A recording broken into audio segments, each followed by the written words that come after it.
Hello, this is George and welcome to Cinema Savvy. This is a brand new movie review for the 2019 film Killers Anonymous. This is a brand new film that is out this week in England. It's getting a very limited cinema release. It's going to go straight onto DVD and Blu-ray as well, and I was presented with the opportunity to catch an early screening of this film. Thanks to the marketing team for that one. So for those that haven't seen any trailers, don't know anything about this one, this is a new Gary Oldman and Jessica Alba film. Essentially, that's what it's been marketed as. It's the premise of this is there's this kind of support group, PTSD meeting for a group of sort of assassins and killers. It's like a regular meeting, and they sit in a circle of trust and share their transgressions. This is what the IMDb says. Obviously, with the new format, we're not going to cover spoilers as much now. We're going to do things a little bit quicker. So the main thing I want to get off the back of this one is you've got Gary Oldman, Jessica Alba, and for those that know, Tommy Flanagan in this. Heavily marketed with Gary Oldman, obviously now an Oscar winner.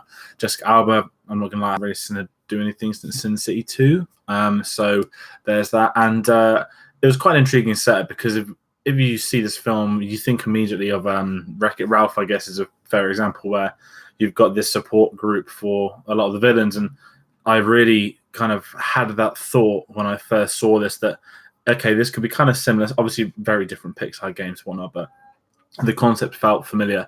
And being brutally honest, I didn't enjoy this film. For a start, Gary Oldman's not in it much. Obviously, it makes sense to market him in this film, but he's kind of in a couple of scenes, and then the rest of it's sort of standing on a on top of a building. If you've seen the trailer, you'll see him on this building, and it kind of happens quite a lot. And you learn more about each of these characters in and around the circle. Again, I won't do spoilers, but it's fairly obvious where the film is heading. If you've seen any kind of film like that, where, you know, how do these guys look intimidating, look cool? Well, leather jackets, bandanas, piercings, hair, all that kind of thing. And obviously with Tommy Flanagan's connection to Sons of Anarchy, you kind of see that resemblance there. It feels very out of character for Jessica Alba as well. Being brutally honest, it was just kind of cool to see, but it's not really something that I think suited her well. I know this is set in America as well, this one, so it kind of made it a little bit easier. But when you've got sort of Gary Oldman as well, there's a very British vibe to this being set in America. And unfortunately, I just don't think it worked. I did really want to see more of Gary Oldman, but we just didn't get enough of him. Especially with when you think what he's won his Oscar now, you think he'd be picking his projects a little bit wiser, but unfortunately for this one, I just feel it to be very, very out of place. Felt like a cash grab. You don't really learn enough about these characters as well, and that's something I kind of noticed. You want to learn more. Not that it's not a Tarantino film. Nothing. I mean, I've seen a lot of Tarantino films recently, so my standards are at a very high moment.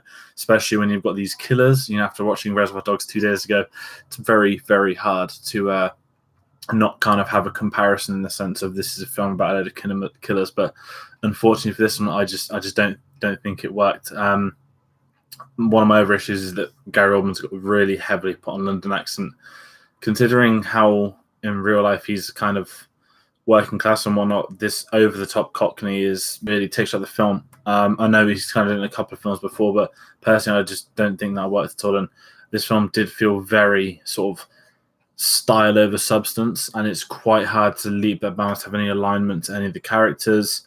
It felt quite flat with them. There's nothing interesting enough in this story to particularly grab you and make you want to see more. It was honestly quite tough to sit through, and that is a sad thing to say. Obviously, guys need to know that when it comes down to films, I'm very patient as such, is a fair way of saying it. I always give a film a chance. I don't go out of my way to want to dislike a film, but this is one I've really struggled with, and I don't know if it's a film that I would ever go back to. That being said, I don't know if it will be my worst films of the year so far. I don't know if it'd be as bad as I would need to have a lot more of a think about that, but that is definitely one thing that does sort of sit with me quite a lot. And again, it's just a struggle when there's a heavily marketed Gary Oldman film. He's not in it, especially when it's a smaller independent film. I know they're relying on the marketing for this, but it just didn't work on this chance. So unfortunately for this one, this isn't a film I'm going to recommend. As a performances, they felt flat. They felt anything you've seen here, you've seen before. There's nothing that particularly stands out. It kind of feels like a tried and tested genre. The plot wise, there's not too much going for it. It's also very obvious what's going to happen. You've seen enough films to know what's going to happen with that. So I'm going to not recommend this, unfortunately. That being said, obviously this film I did want to work. It had a great setup. The premise of it I really enjoyed. Again, going back to Wreck-It Ralph, I did get that vibe from it from the very beginning. That was one of the funner parts of Wreck-It Ralph. You know, you get that group of them, but this went the opposite way of being so obvious and so, what's the word? Not repetitive, but you've seen it done so many times. Naturally, you switch off fairly quickly. So that being said, there's that. As I said, this is a quick review. On a side note, I do want to say that our Tarantino big video is going to come out next week. We haven't got a date confirmed, but we're looking at next weekend, so leave that with us. We should get some marketing starting on Facebook, Twitter, and Instagram soon, so leave that there. And on a side note, while I'm kind of wrapping up this short review, I do want to advertise our channels: Facebook at Cinema Savvy, Twitter at Cinema_Savvy, Instagram at Cinema_Savvy. So check us out on there. A D23 just happened. I'm very tired. It's very hot in England today.